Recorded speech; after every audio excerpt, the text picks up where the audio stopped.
आणि असं का उड्या मारते म्हणायचं हे मी जनावरचं मोठेच असतो हे. मग ह्याचा काही हे वर्षात एकदा किंवा दोनदा घरी येते बघा. म्हणूनच लंपी झालेल्या गायीसारखं उड्या मारते.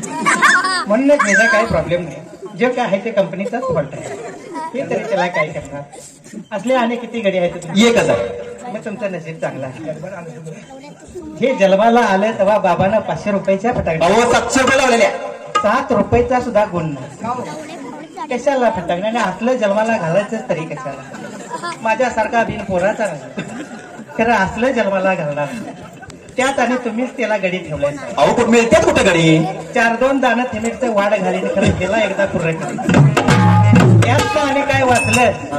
ग्रामोजन अर्धी बाटली पाहिजे 8 दिवसात रिझल्ट. खरं ह्याला कामच होत. पूजा घालायची राहिली.